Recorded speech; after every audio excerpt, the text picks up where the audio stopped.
Ndinoda kuti nyika isiwe vanhu vangu inguva yedu hatingatadzi kubudirira Mwari ari parutivi pedu rambai muchirwa My hitters gon' die, don't die The real hitters gon' shine And my people gon' rise Cause we're born to it, I ain't saying but I'm saying Loyalty's my favorite characteristic of God, but finding it in it is hard. It's like trying to find God. You're the only one in your camp with cheese. You pay for everything they eat. Man, that insecurity is deep. Now I ain't said no names. These are just theories. If you hear me, baby, it's home. You must admit it's kinda eerie, baby. Like them chemtrails in the sky. Hate the selling the slaves, kinda like the combines. We say everything in moderation, but don't do it in moderation. The lies of a gluttonous generation. 10-year-old girl in. Well, Grand Rising, everybody. Welcome to the Day with Trae. I'm your host, Trae Holiday, and we have a magnificent Monday for you all. But it is also Menu Monday, so I'm so glad Dev Chef will be joining us later on in the show in the building. Got to give it up to him for all the things that he's doing in community, but he still finds time to be with us on Monday. So shout out and kudos to you, Dev. I'm looking forward to whatever you're cooking up for us and preparing for us over here. It's good because the crew and us, we don't have to worry about lunch on Mondays when Dev Chef is in the building. But of course, I want to welcome you all to the Day with Trae. It's the top of the show. So it's a great time for you to tag and share the stream with folks you feel could benefit from a daily dose of dopeness right here on the Day with Trae. Also, if you cannot watch our shows, no worries. We got you covered. You guys can also find us anywhere you find your favorite podcast, Google, Spotify, iTunes, SoundCloud. We are on all of the platforms. Just search Converge Media Network and the Day with Trae. You'll find us there. Shout out to all of you listeners out there. Love to give y'all shout outs because I know people are tuning into these podcasts and we so appreciate you for listening to all of the shows we have going on here at Converge Media. And I specifically appreciate you for listening to the Day with Trae. We got a couple of announcements here that we want to get into. We've been keeping this message alive. The Commercial Tenant Improvement Fund. Of course, this is the fund that Office of Economic Development has created. They've invested $1.9 million into this fund so that anybody who is looking for commercial improvement can apply for up to $100,000 in grant funding to make sure that the commercial space you are intending to occupy is fitted for your needs. Also, too, this isn't just for new business owners or new businesses. This is also for those who may have been affected by the pandemic. Maybe you've needed to make some adjustments. We know a lot of brick and mortar spaces had to bump up their digital presence and also maybe change some things around in their storefront. So this is also for you. If you find that, you are already in a space, but now you need to think about some ways to diversify your business with that space or change it up. This is a great opportunity for you. So if it applies to you, make sure you're applying. And if not, try to make sure you're sharing this with someone who can benefit from this fund. I know Curtis is putting the link in the comments there, but we want to make this easily accessible for you all. The deadline is coming up, I think, next month. So we'll be sure to keep this message alive and well while these funds are available. Also, too, we love Friends of Waterfront Seattle. They're doing some amazing things, and we want to just share with you a couple of events that they have going on this week. You guys can see that there are several things going on throughout the week, and it looks like it's going to be tons of fun. Make sure you guys click on the link Curtis is putting there in the comments so that you stay up to date on all of the activities going on down there at the waterfront. One of the things I really appreciate about, what they're doing at Friends of Waterfront Seattle is that they are being intentional to include community, to make sure these events are being shared within the community, and also to provide some culturally relevant events for our ethnic communities that we have out here. There's the pier is for everyone, and I appreciate them for making sure that message is ringing loud and clear in the ways that they are curating these events, but also how they're sharing these events out with community. So many amazing community partnerships that they've been embarking on to bring these events down there to the waterfront. So please stay tuned at all the great things they have going on out there. Click that link so you can learn more about the events that are coming up this week. All right. Now, it is still Black Business Month, right? We've been keeping some great content, in circulation for you all because we have been involved in uplifting and sharing Black stories outside of our TV shows. We get out in community. We love to uplift what folks are doing, but it's also an opportunity for you to get to learn and know about new spaces. Check out this amazing Black business, The Link Project. The Link Project is during the week. It's a cooperative retail space and art gallery, and it features all Black-owned businesses and artists. And then on the evenings and weekends, it's an event space that has pop-up markets like you see here today, as well as classes, community meetings, private events, food pop-ups, all that kind of stuff. So today is the Link Black Biz Market and Mixer. And so every month we feature about 6 or 7 Black-owned businesses here. Everything from plants, holistic goods, candles, clothing. We've got threads here as well. So yeah, just a place for us to all come together. You can actually put a face to the business that's available. So I love the Link Project. I love the Link Project because it's a community of like-minded people. And I love the idea of Black people having ownership and having a place where we can show our products and feel comfortable and meet people and network. I think it's very important to have something like this. The Link Project is huge. It's super important just because it creates accessibility around the products that we as a community have. I don't think people realize and recognize just how much the Black community in Seattle cultivates. We've got, pillowcases, we've got plants, we've got art, we've got clothing. We have everything that you can think of in the Black community. And what Stephanie has done with the Link Project has opened up a space for us to come and sell those things, opened up a space for people to come and buy those things. A lot of people want to give back and put their money back into the Black community, and this is an opportunity to do so at a time when that really matters. I mean, we're all, working away at our own little things. And so it's important. I see it as cooperative economics and cross-marketing. And so when we come into a space together, my audience then gets to meet their audience, another business owner and vice versa. And so we sort of cross-pollinate in that way. And so I just think that in a collective effort, we're able to do so much more that way and tap into so many more audiences and that kind of thing and share resources as well. I was doing projects along the lines of, community and cooperative economics for many years. And space has always been the biggest challenge for me. Always having to go and ask for permission to use a space and having that kind of like hesitancy. What are you doing? What kind of music are you playing? Who's all going to be there? And I just got tired of doing that. And so the Link was a dream for a long time. And sometimes chaos creates opportunity. And that's kind of what happened. The pandemic, unfortunately, some businesses closed, including this one here. And that opened up a space for me to be able to come in and take advantage of that. We are the Link Project on all social media and thelinkproject.com, and that's the link with 2 eyes. There it is right there. The Link Project with 2 eyes. Shout out to Stephanie Morales for having the vision and really going after a space that was available in the community right there on Union.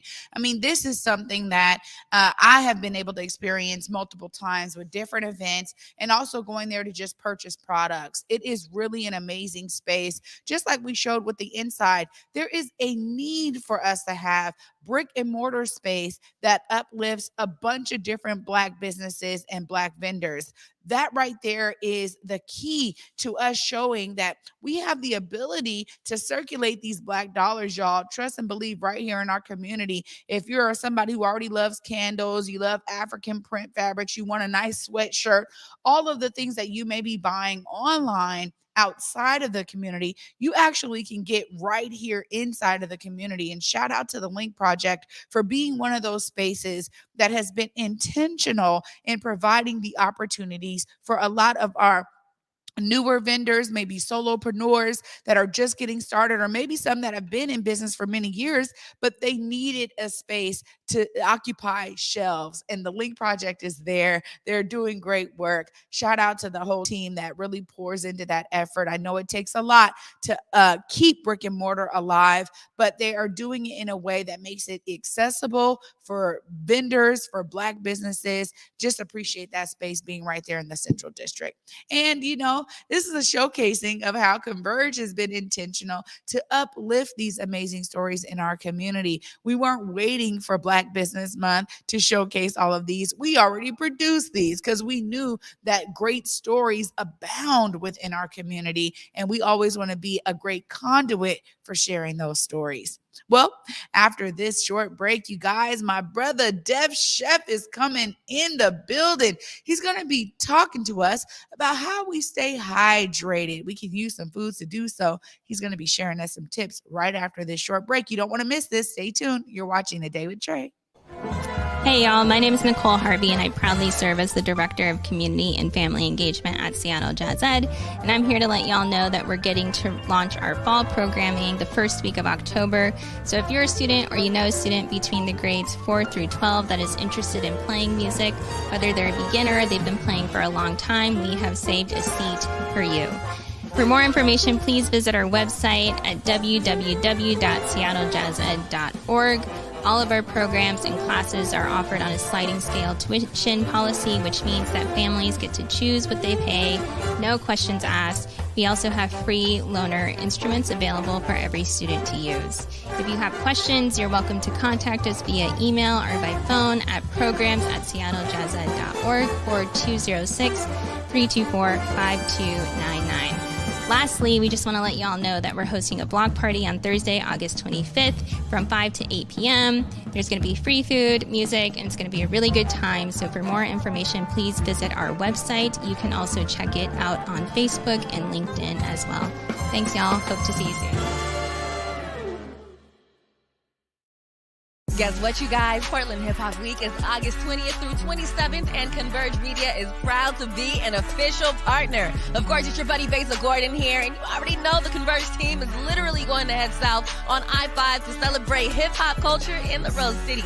Portland Hip Hop Week is literally jam-packed with dope events, including the Hip Hop Skate Party, hosted by DJ OG1, Hip Hop Wine and Chill at the Abbey Creek Winery. There's also a DJ workshop hosted by Grand Wizard Theodore, and let's not forget Portland Hip Hop Week's biggest night, the 2022 Star Awards, and this year they're celebrating women in hip hop. You can get more information by visiting pdxhiphopweek.com, and of course you can head over to my blog at jammin1075.com. Just search Besa. Basically, fam, believe in giving. Like, we have to be willing to give more, and people seem to always think giving means money, but nah, bruh. It's like you can give time, you can give understanding, you can give access, you can give a listening ear and an open heart. You can give and share your God-given gifts and talents, but you just got to give. Hey there, it's Trae Holiday. And of course, Besa and I had to take a trip back to Market Street Shoes to grab some items. They always know what to show us. And let me tell you, we both spent quality time to be sure we collected some amazing additions to our wardrobes. They have some of the most unique bags, shoes, and accessories. I mean, the whole shebang. It's always a good time when I get to shop with my girl Besa. Make sure you go check out Market Street Shoes, y'all, and you too can walk out with some dope gear.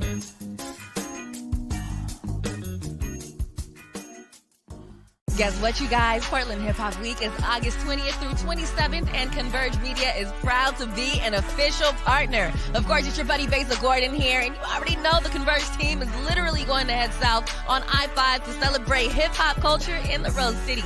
Portland Hip Hop Week is literally jam-packed with dope events, including the Hip Hop Skate Party, hosted by DJ OG1, Hip Hop Wine and Chill at the Abbey Creek Winery. There's also a DJ workshop hosted by Grand Wizard Theodore, and let's not forget Portland Hip Hop Week's biggest night, the 2022 Star Wars. And this year, they're celebrating women in hip hop. You can get more information by visiting pdxhiphopweek.com. And of course, you can head over to my blog at jammin1075.com. Just search Besa. The truth with proof, the truth with proof. If you nice with the sports, then he swooping through. He gon' highlight you. Ain't nobody live like us, fly like us. We gon' find you, put the city behind you. Let us know you got skills. We gon' be at a game. In the Northwest, we reppin' the city where it rain. Welcome back, everybody, to the Day with Trae. Of course, our resident chef is in the building, Def Chef with Menu Monday. Chef, you got a lot of fruits out here today. What are we talking about? Hydration today. And really the way to get the hydration and the water into the kids, you know, if a kid doesn't play a lot of sports, they're not just going to run around drinking water.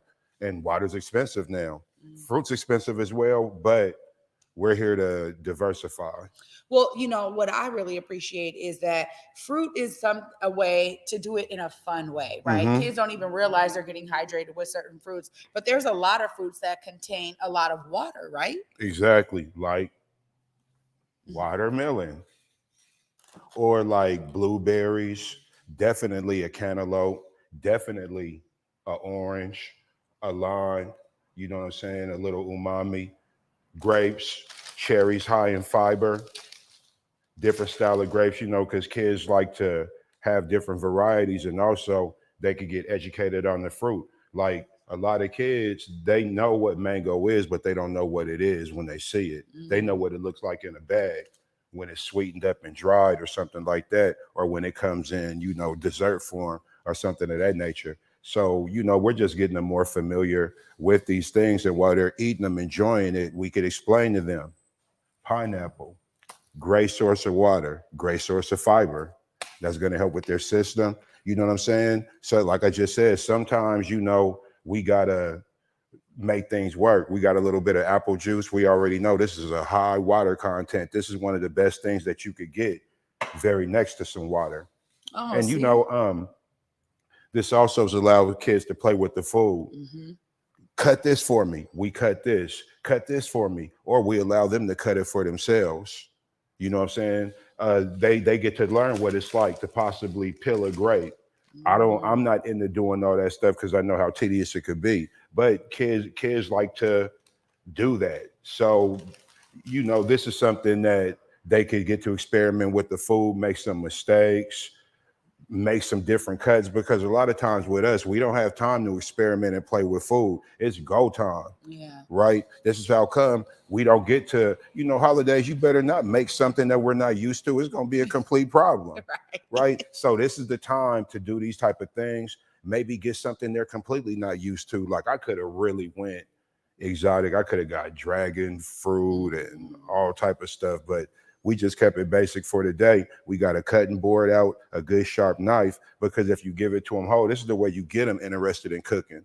They start off just dicing, slicing, cutting something. Then from there, they want to cook it and do their own thing, season it up, make their own, make it their own thing. Well, you know, the great thing about this time of year, a lot of fruits are in season. So that's the best time to be going after fruits. I mean, we know that the process right now has changed because they're trying to make them, some fruits that are seasonal, they're trying to make them year round. But, you know, I want to mention something here is really special about oranges. You know, it is, you know, the start of football season. I was just at the Jamboree, you know, yesterday, and a lot of parents carry tangerines, they carry oranges for the football players. This is something that they can utilize to replenish, not just for hydration, but also muscles, right? As they're out there on the field, this is something that's really specific to replenishing some of that muscle mass. Is that right?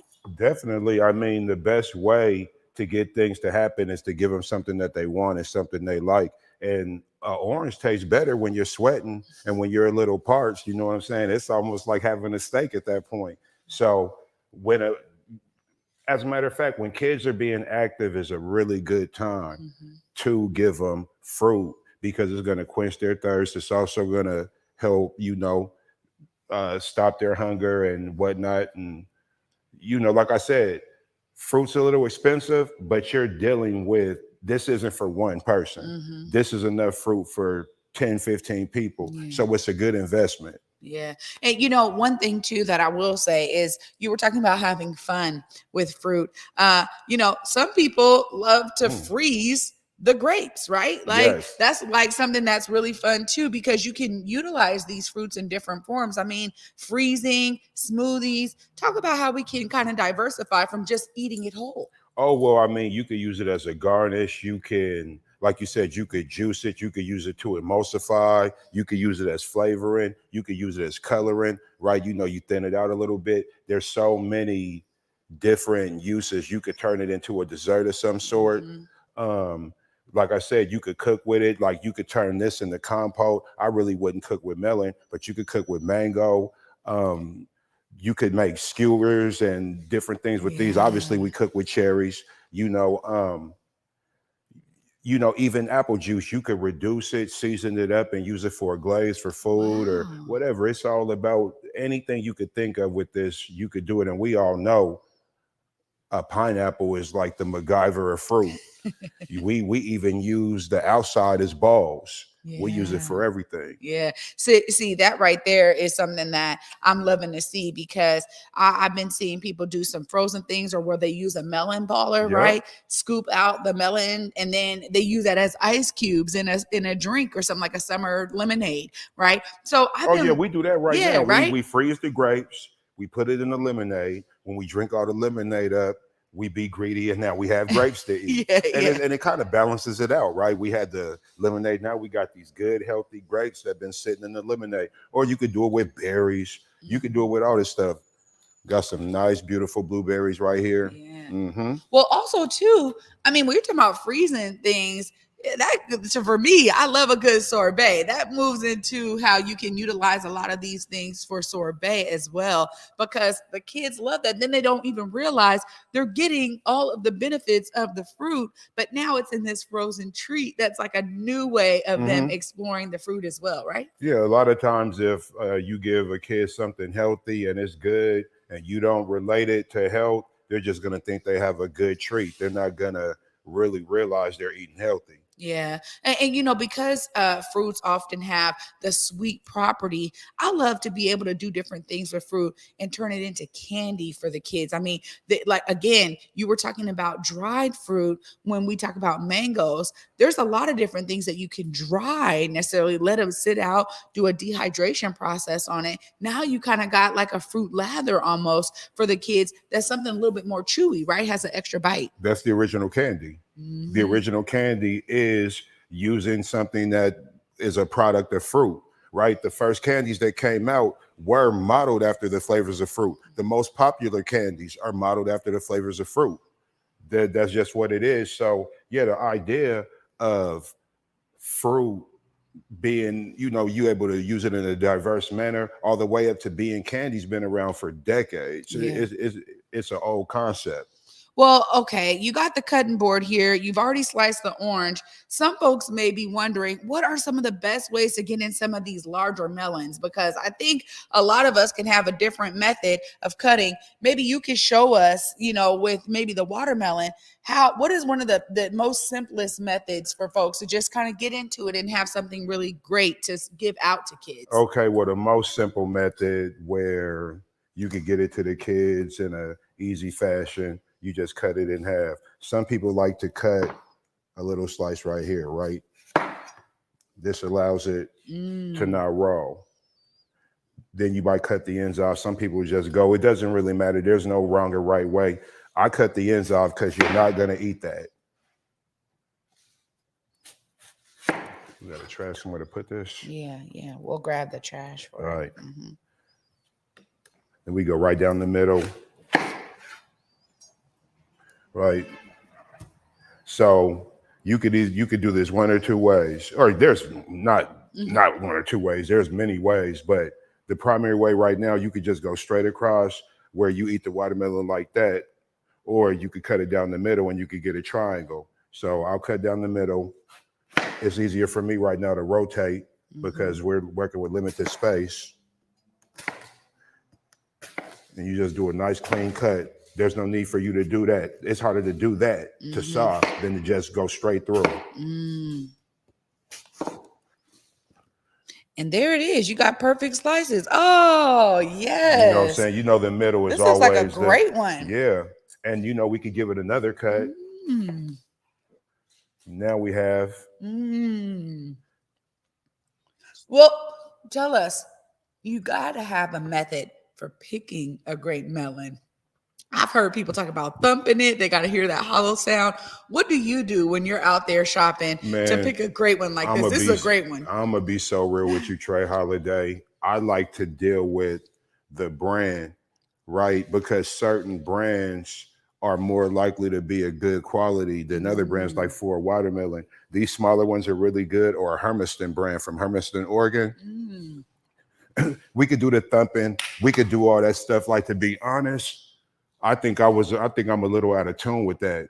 But I do know that fruit that's a little bit more aged, that's imperfect, that you see like this is stuff that is likely to be more sweet. A watermelon, a big one that has like the brown patches, the dry, those usually are the ones that are a little bit better. So fruit is odd because even a pineapple, the good pineapples are the ones that you see that are like slightly brownish on the outside, and you have a real strong pineapple smell. Like right now, this one you don't. See, this is like a fresh one, but if we were to let it sit a couple days, it would completely ripen up and it would be how we would want it. So yeah, as far as picking the fruit, especially a watermelon, I kind of go with a brand I know. And if I'm not dealing with that, I look at the watermelon that has the kind of brown little areas, the off color spots, right? And just make sure you fill it. And if it's soft, you never want a soft watermelon. Right. Because it's not going to be right.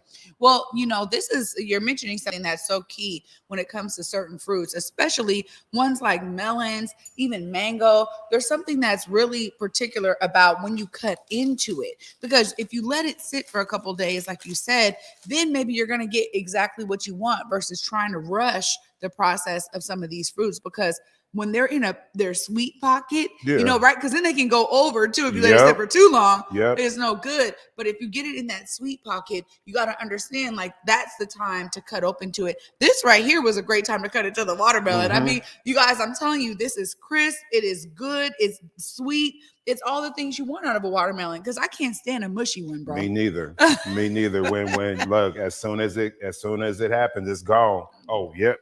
Yeah. Or the crazy discoloration. Like you said, this one right here is really good, but we caught it in the sweet pocket because you see it. Give this a few more days, it's not gonna be the quality it is now. Yeah. It gets like too pink or something, and then it just becomes mush. Yeah. Always, Def, a pleasure. I mean, I'm over here. You guys, we're gonna jam on some fruit today. Oh yeah, we're gonna eat the fruit. Yeah, this is not for props. I'm gonna cut the rest of this stuff up, and the Converge staff is really gonna have fruit today. Oh, we appreciate you always, Def. I want you to have a moment here. Which camera does he need to look? Okay, straight forward. Make sure. Okay, right here. Okay, that's a great one for you. Look right there. Let the folks know how they can get in touch with you, how they can connect. My name is Jermaine Miller. They call me Def Chef. My email's THAWHITEBOX74, the whitebox74 at Gmail. I'm on whatever social media platforms. Really, you could catch me in the community doing work. So if you have something going on that you need food justice involved in, holler at me for that, because that's really what I'm looking to do with the community. Absolutely. And you're doing it with the community. We thank you so much for being there and representing food justice the way you do, bro.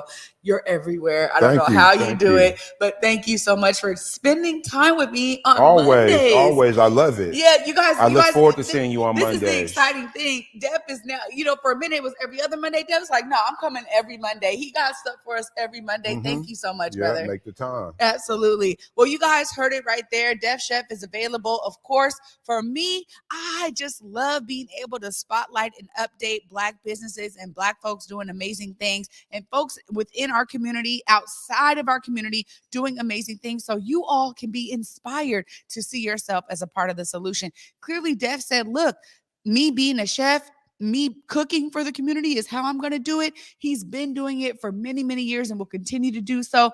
Make sure you guys are inspired to see yourself as a part of the solution and find the ways that you get to appreciate your community, but be a part of your community. We need you out here, just like we need Def Chef. Appreciate all y'all for watching today. And of course, for me, until tomorrow at 11 a.m. Peace.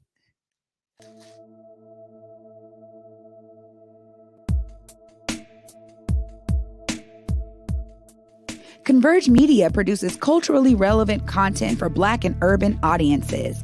Our coverage is raw, transparent, and objective, praised by community leaders, government officials, and residents. Support Converge Media today via Venmo, Cash App, or PayPal at Converge Media.